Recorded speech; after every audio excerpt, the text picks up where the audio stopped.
What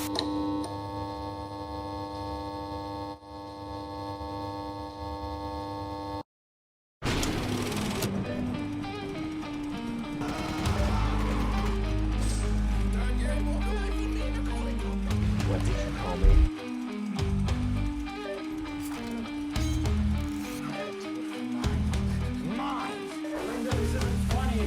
Gotcha, didn't I, you little sucker? You know, that's just like, your opinion, man. Yeah, fuck you too!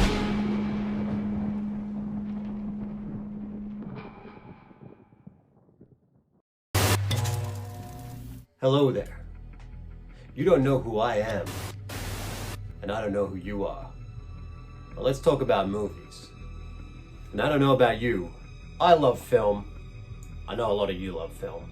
I thought to start this channel off, I might even talk in defense of some movies that a lot of people love to throw shit on, and in my opinion, unjustly so. So for starters, the disclaimer as per the usual with every YouTuber ever when they talk about some shit like this. This is my opinion, you're entitled to your own, and you're probably in a majority. So fuck it, here we go, let me have mine. I'm gonna talk about some movies that you can consider guilty pleasures, but I think are genuinely good fucking movies at the end of the day. I'll probably start with my most controversial, Doom. At a distant research facility, the final 10% of the human genome has just been discovered. And with it, all hell has broken loose. Now, a call for help has gone out. Game time. Doom the movie. Released in 2005, I want to say, at least here in Australia. I remember seeing it in grade 4 at the cinemas with my mother, and I fucking loved it, so maybe that has a part of my bias. But even watching it through all these years, showing it to my mates and whatnot, I always lead with, pretend this film doesn't have the title Doom. If it wasn't called Doom, people would fucking love this movie. But because it relates to previous source material in a very flimsy way, it's got some fucked up zombie things and you're on Mars, that's where the similarities kind of die. Very obvious to me anyway that this film was based off the third game, and it was purely just the art design. No kind of lore was taken or anything like that. These are zombies made in a lab with a virus or fucking around with chromosomes, and in the game it's demons from hell. Spoilers for this movie from here on out. Otherwise, I think this is one of those films where The Rock was in his peak. It's irreversible. Not necessarily. Dr. Carmack's condition is irreversible.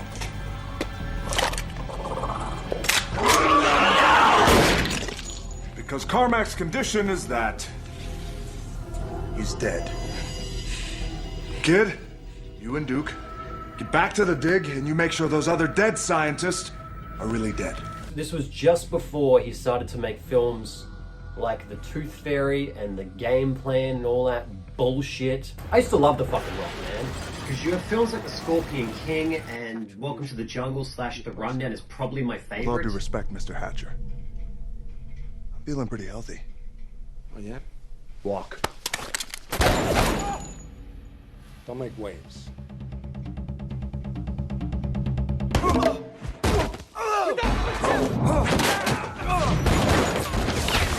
And it's been a minute since I've seen Walking Tall, but I remember quite liking it as a kid.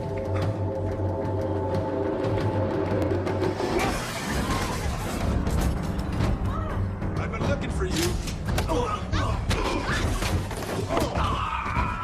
Now I avoid movies that he's in.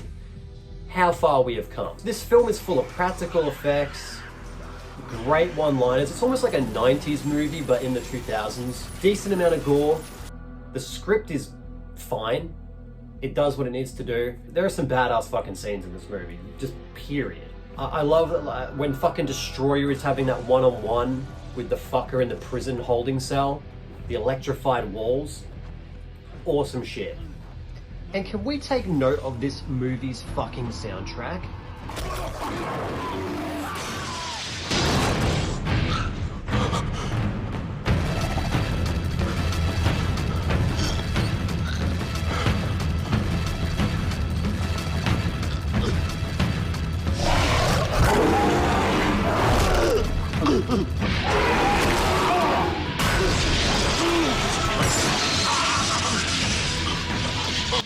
fucking bad ass. The rope work, the wire work, I will say, in this film is a bit fucked though. The wire work, it wasn't quite there.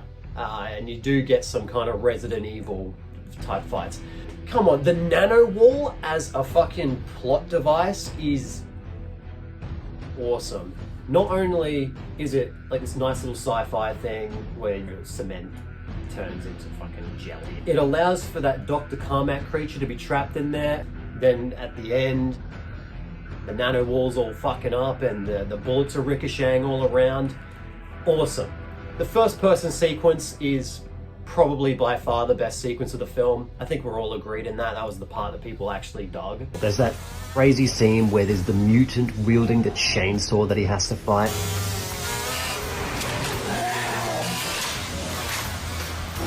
The moment where he has to fight Binky that's turned into a dog, like a dog monster thing. And the film seamlessly implements a respawn system to harken back to, I guess, just gaming in general, because let's be honest, these guys probably didn't understand Doom too much as a game. There is some wicked humor in this movie too. The whole fucking Portman, just in general, is a scum of the earth kind of character, but he's so funny to listen to. Oh, God! Have you found anything like this on your archaeological digs? No. Is there any way this thing came from the outside, from the surface? The planet is completely dead. It came from somewhere, lady. Portman, shut up. The atmosphere on the surface can't support life. Maybe it doesn't need air. It could have come from another planet or something. What, like an alien? Look at that thing! Portman, you need to shut the fuck up! It's great. I fucking love it, personally. You get on the piss with your mates and watch Doom and pretend it's not related to the fucking video games. You will eat your goddamn dickhole words. I swear to Christ. It's fucking amazing. Next movie, Phantom of the Opera. Some of you may recall the strange affair of the Phantom of the Opera. Gentlemen.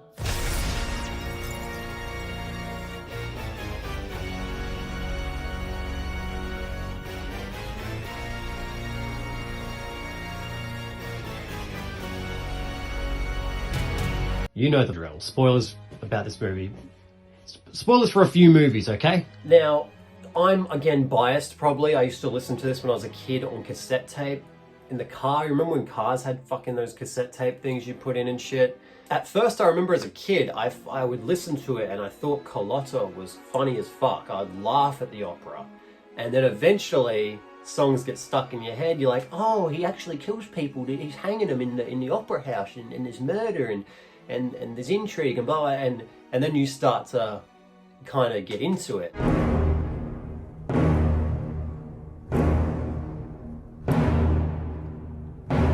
Why so silent, good monsieur? Did you think that I had left you for good? Have you missed me, good messieurs?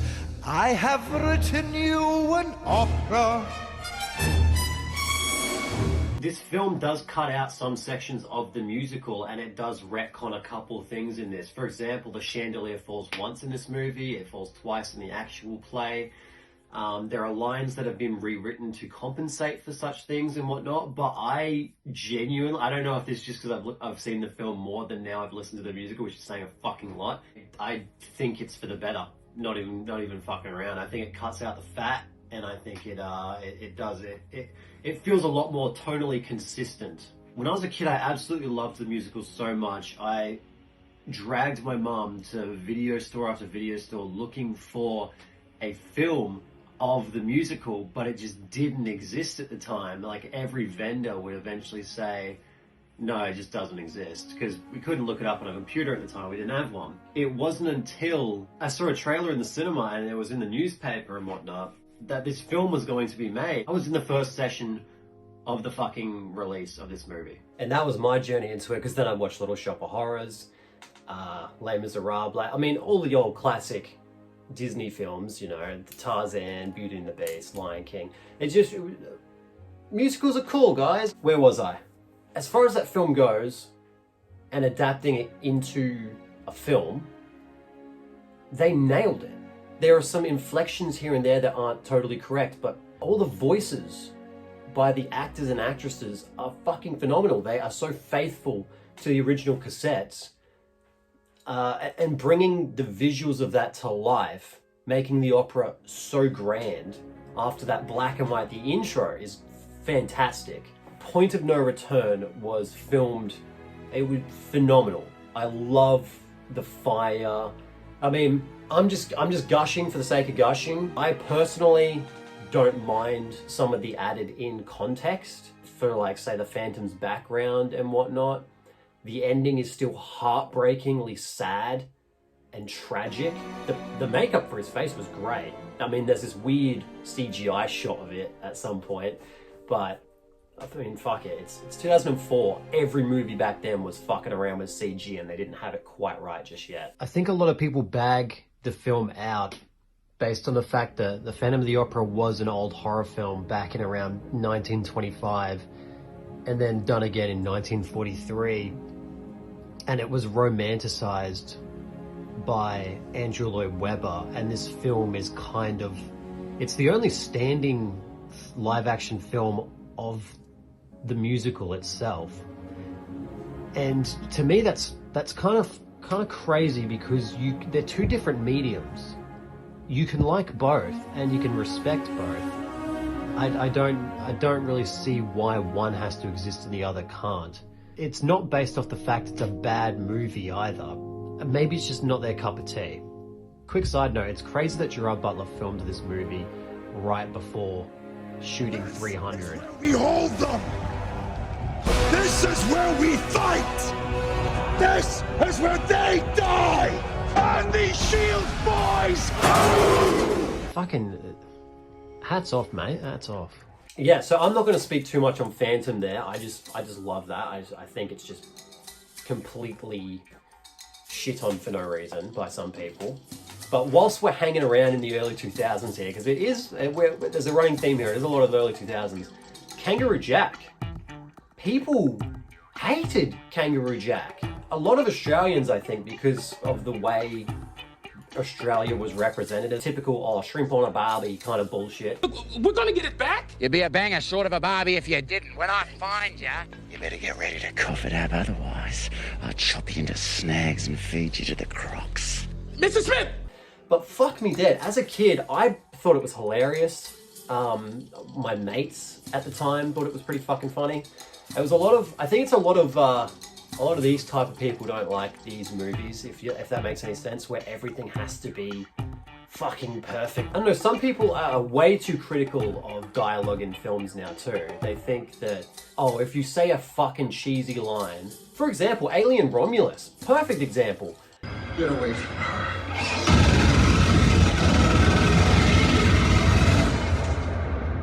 You bitch. A lot of people will say, hey, that line was really fucked, that was cheesy, and I can agree, like the get away from her you bitch bullshit, that just didn't need to exist.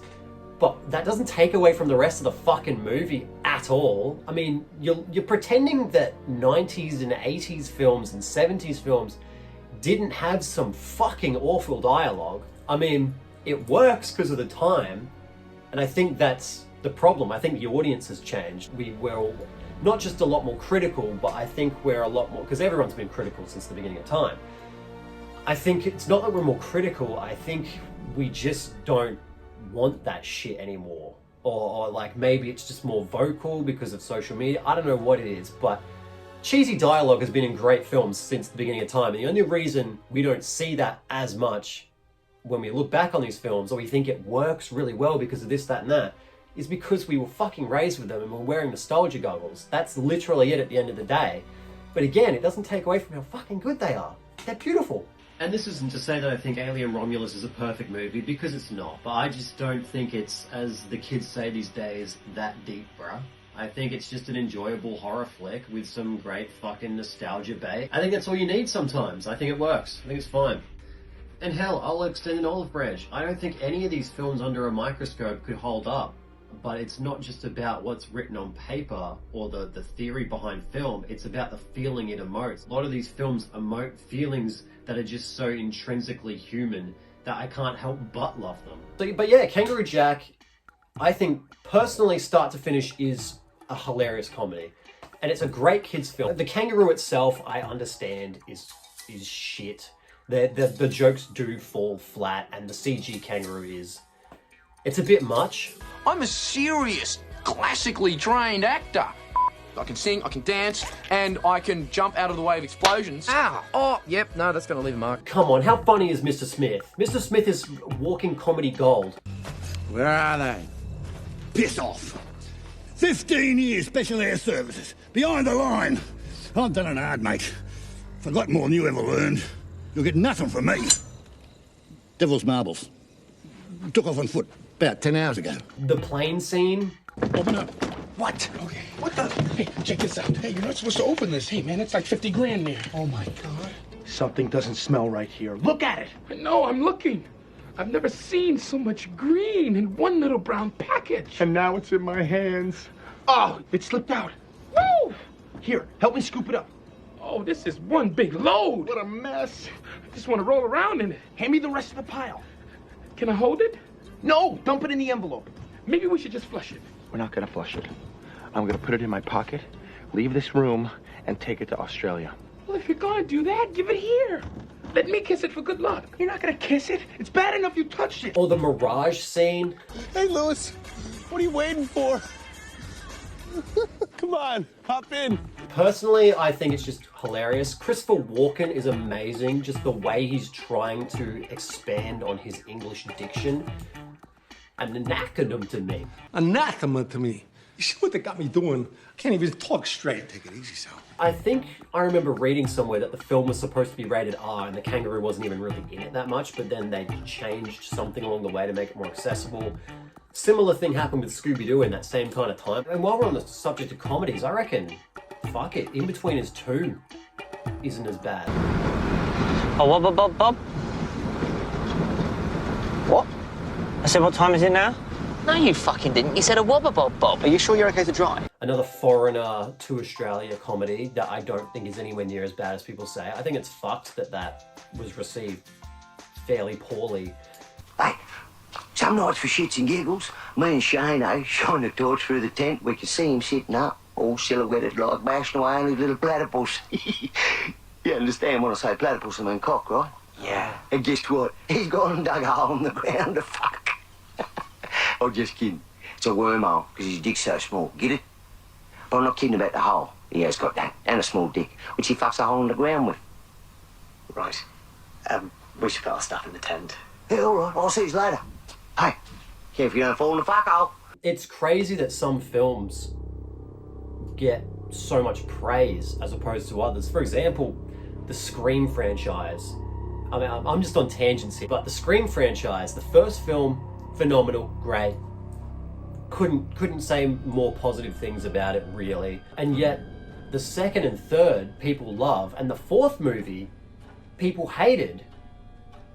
But I reckon the fourth movie is better than the second and the third, just personally. I think the second and the third feel too derivative of each other, and they feel like they're just shoehorning all this bullshit in there to connect the murders up. And I didn't like the way they killed Randy off, and they instantly regretted it, so they had him make a fucking videotape for the third film. Huh? You want to be one of the big boys? Huh? Manson? Bundy? OJ?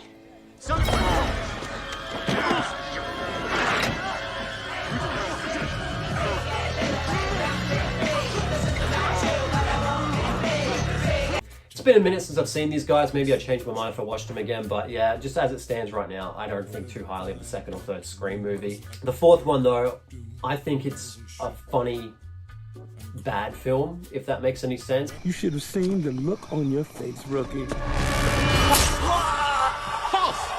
What the fuck? Ah! Oh, shit.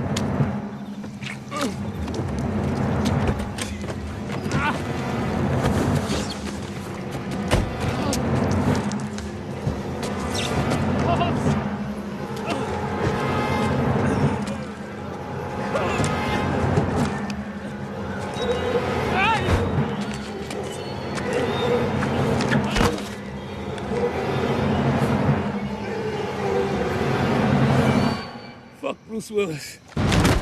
So I think the fourth one's great. And then the fifth and the sixth, or whatever fucking number they're up to now, I don't know how people give them so much praise. To me, they are fucking horrendous.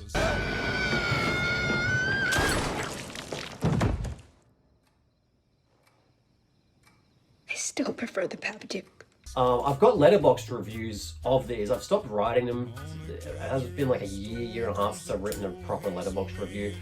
I might do a video where I go through a bunch of them and see if I feel the same way, but we'll see. We'll see how I get that. I love movies. I think some are... the most recent one I can think of that was a good movie. It's pretty divisive. Like, it's not like everyone across the board says it's shit. Longlegs. I think Longlegs is a pretty fucking good movie. Is it scary being a lady FBI agent?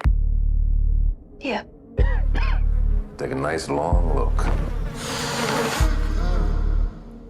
A letter was left with the bodies. Signed with one word.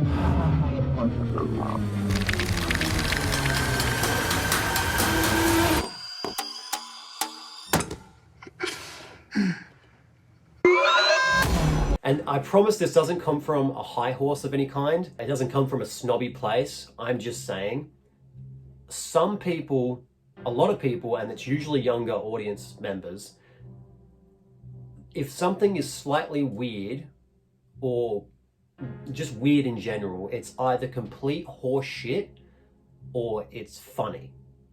Or sometimes it's both. And I think Longlegs was probably both for some people. They're like, it's funny, therefore it's shit, because I'm not scared or anything like that. The film was fucking great. I know I'm terrible at making argument points for these movies, but I think their work almost speaks for themselves, and it feels really weird to just be sitting there watching this kind of content get fucked in its ass.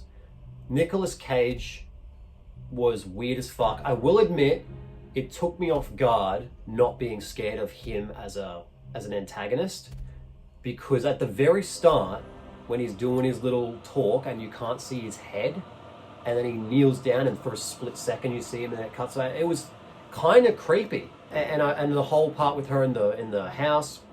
Now there are issues with the plot, 1,000,000%. I think it kind of goes off the deep end a little when it should have been a certain type of film instead of another.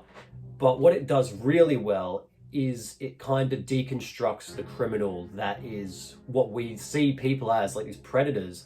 We see them as these crazy monsters that are larger than life. Like, oh my God, he went this place and murdered this many people and it was so gory and gruesome and blah. And we kind of look at that as like, oh my God, these dudes so capable of violence.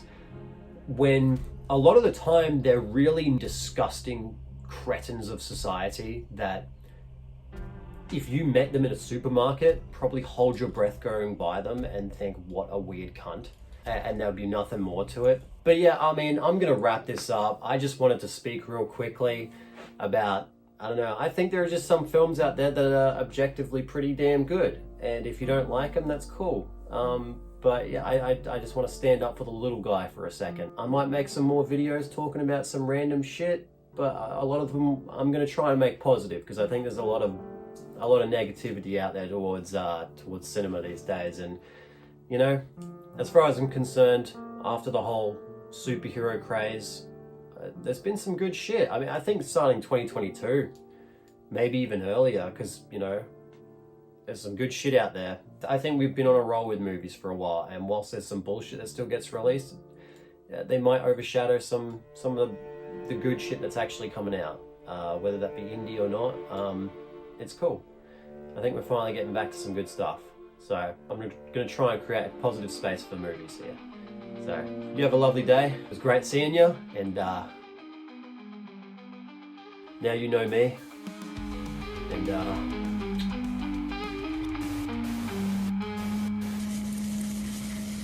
that's about it. See you at the party, Richter.